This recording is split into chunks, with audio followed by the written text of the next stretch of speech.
দীর্ঘদিন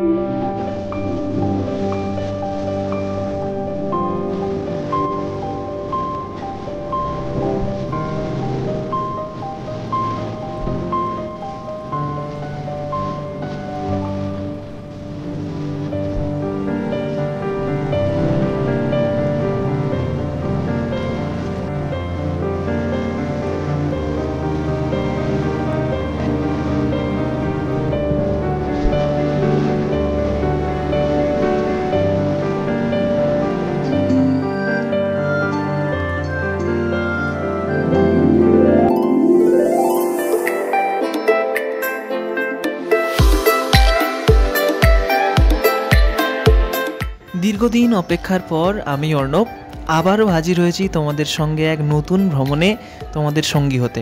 আজকের এই অপূর্ব সুন্দর পড়ন্ত বিকেলে তোমাদের আমার ছোট্ট ফ্যামিলিতে জানাই স্বাগত। যেভাবে তোমরা এই ফ্যামিলিকে সাপোর্ট করে চলেছো তাতে আমার রেসপন্সিবিলিটিও 1000 গুণ বেড়ে যায়, কেননা পরের ভিডিও কিভাবে তোমাদের সামনে নিয়ে আসবো সেটা তোমাদের কাছে ভ্রমণের সঙ্গে সঙ্গে কতটা ইনফরমেটিভ হবে সেটা নিয়েও আমাকে রীতিমতো চিন্তা করতে হয়। তাই তোমাদের সঙ্গে আমি অর্ণব আজকে যে ভ্রমণে সঙ্গী হতে চলেছি তা হলো চক্র রেলে গঙ্গা ভ্রমণ। সেই সঙ্গে তোমাদের আরও জানিয়ে যাব এই ভ্রমণে তোমরা যদি নিজেরা অংশ নিতে চাও তাহলে তোমাদের কি কি করতে হবে এবং এই ভ্রমণে তোমরা কি কি দেখতে চলেছো এবং সেই ঐতিহাসিক স্থানগুলিতে তোমরা কিভাবে আসবে তার সমস্ত বিবরণ আমি কিছুটা হলেও তোমাদের জানিয়ে যাওয়ার চেষ্টা করব। তো চলো দেখে নেওয়া যাক।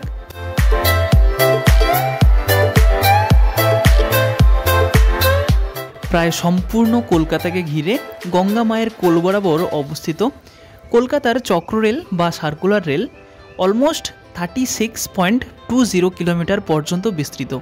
এই অপূর্ব সুন্দর প্রাকৃতিক পরিবেশের মধ্য দিয়ে চলে যাওয়া নৈসর্গীয় এই রেলওয়েটি সবার মনকে আকৃষ্ট করে। এবার চলো জেনে নেওয়া যাক আজকের ভ্রমণে আমরা প্রকৃতির সেই অপার সৌন্দর্যের সঙ্গে সঙ্গে আর কি কি দেখতে চলেছি। ভিডিওর প্রথমের দিকে তোমরা হয়তো নিশ্চয়ই দেখে থাকবে যে বড়বাজার থেকে যাত্রা শুরু করার পর আমরা এক বৃহৎ আকার স্টেনলেস স্টিলের ব্রিজ দেখতে পেয়েছিলাম। আশা করি এই ব্রিজের নাম তোমরা অনেকেই জানো, তাও তোমাদের জানিয়ে রাখি বর্তমান এই সেতুর নাম হলো সেই আমাদের চিরপরিচিত ইতিহাসে মোড়া রবীন্দ্র সেতু, যার পূর্ব নাম ছিল হাওড়া ব্রিজ। সেই সঙ্গে তোমরা এটাও জেনে রাখো 1878 সালে এই হাওড়া সেতু প্রথম নির্মিত হলেও 1985 সালে এই সেতুর রূপ রূপান্তরিত করে বর্তমান রূপে রূপান্তরিত করা হয়েছিল।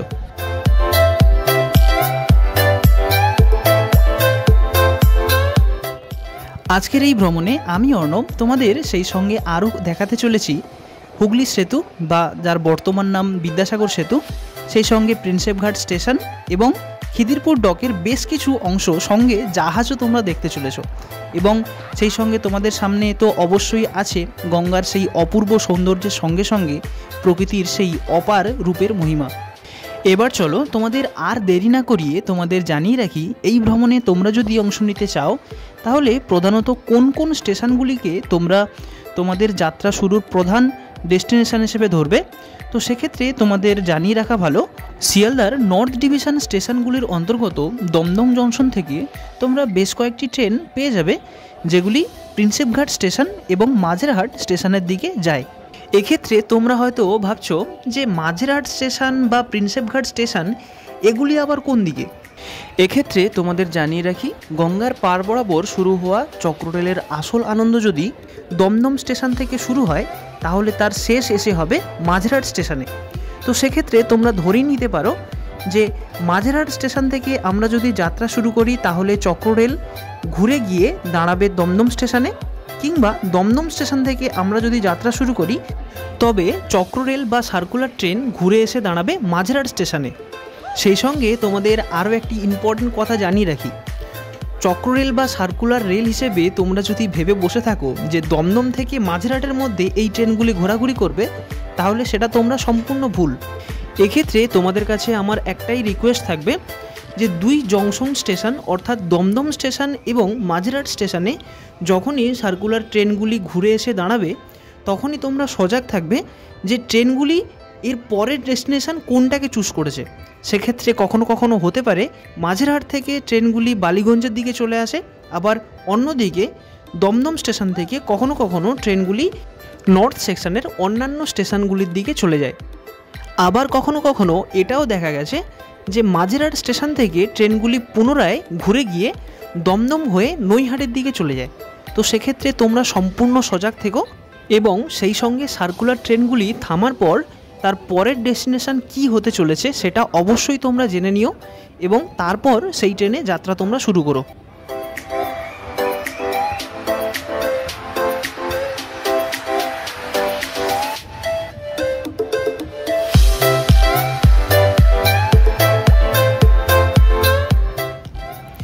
ভ্রমণের যাতায়াতের সুবিধার্থে বাকি যে সমস্ত কথাগুলি আছে সেগুলিও তোমাদের সম্পূর্ণ জানাবো। তার আগে তোমাদের বলে রাখি, কিছুক্ষণ আগে তোমাদের বলেছিলাম যে আমরা আজকের ভ্রমণের পথে যে সমস্ত জিনিসগুলি দেখতে চলেছি তার মধ্যে বেশ কিছু ঐতিহাসিক স্থান তোমাদের চোখে পড়বে। এই মুহূর্তে তোমাদের সামনে যে ব্রিজটি মাথা উঁচু করে দাঁড়িয়ে আছে এর নাম বিদ্যাসাগর সেতু বা দ্বিতীয় হুগলি সেতু। 1992 খ্রিস্টাব্দের 10ই অক্টোবর শুরু হওয়া এই দীর্ঘতম সেতুটি ভারতের দীর্ঘতম ঝুলন্ত সেতু এবং এশিয়ার দীর্ঘতম ঝুলন্ত সেতুগুলির মধ্যে একটি। ভারতের দীর্ঘতম ঝুলন্ত সেতুটি তৈরি করতে প্রায় খরচ পড়েছিল 388 কোটি টাকা।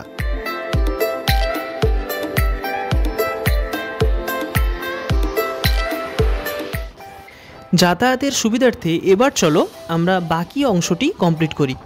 তো কিছুক্ষণ আগে আমি তোমাদের জানিয়েছিলাম শিয়ালদার নর্থ সেকশনের অন্তর্গত দমদম জংশন থেকে আমরা যেমনভাবে চক্ররেল বা সার্কুলার ট্রেনগুলি ধরতে পারি ঠিক ওই রকমভাবেই শিয়ালদার সাউথ সেকশনের অন্তর্গত বালিগঞ্জ স্টেশন হয়ে যে সমস্ত ট্রেনগুলি বজবজের দিকে চলে যায় সেই সমস্ত ট্রেনে উঠে তোমরা এসে নামবে মাঝেরহাট স্টেশনে, বা যে সমস্ত ট্রেনগুলি মাঝেরহাট লোকাল হিসেবে মাঝেরহাট স্টেশনে আসে সেই সমস্ত ট্রেনে উঠে তোমরা এসে নামবে মাঝেরহাটে। মাঝেরহাট স্টেশনের 5 নম্বর স্টেশন থেকে সাধারণত সার্কুলার রেল বা চক্র রেলগুলি যাত্রা শুরু করে থাকে। তো সেক্ষেত্রে মাঝেরহাট স্টেশনে নামার পর তোমরা সবসময় অ্যালার্ট থেকো যে চক্র রেলের যাত্রা 5 নম্বর স্টেশন থেকে ঠিক কটার সময় শুরু হতে চলেছে। যাত্রাপথের বর্ণনা করতে করতে আমরা এসে পৌঁছে গেলাম খিদিরপুর ডকের সূচনা অংশে।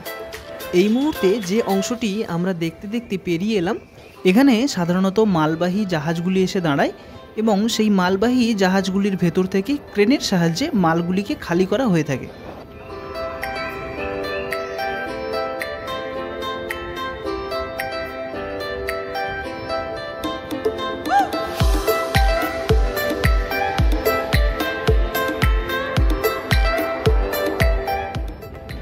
আজকে চক্ররেল ভ্রমণের প্রায় অন্তিম অংশে আমরা পৌঁছে গেছি, আর সেই অন্তিম অংশে আমরা আলোচনা করতে চলেছি খিদিরপুর ডক বা খিদিরপুর জাহাজঘাট নিয়ে। তো এক্ষেত্রে তোমাদের জানিয়ে রাখা ভালো, কলকাতা বন্দরের টোটাল 3টি ডকের মধ্যে সবথেকে গুরুত্বপূর্ণ ও প্রাচীনতম ডক হলো এই খিদিরপুর ডক। এই ডকটি ভারত তথা দক্ষিণ এশিয়ার প্রথম আধুনিক ডক। জানা যায় এই ডক নির্মাণের পূর্বে কলকাতা বন্দর হুগলি নদীতে সমুদ্রগামী জাহাজগুলি থেকে পণ্য খালাস করত। এই ডক নির্মাণের পরে কলকাতার পণ্য পরিবহনের মান অনেক পরিমাণে বৃদ্ধি পায়। ভারতীয় সুরক্ষা বিভাগ দ্বারা সুরক্ষিত এই খিদিরপুর ডক সাধারণত হুগলি নদীর পূর্ব তীরে একটি খাড়িতে নির্মিত হয়। বর্তমানে যে সমস্ত পণ্যগুলি পরিবহনের জন্য এই ডকটিকে ব্যবহৃত হয় সেগুলি হলো কয়লা, যন্ত্রপাতি, রাসায়নিক সার, বর্মা কাঠ এবং অটোমোবাইলের অনেক যন্ত্রপাতি।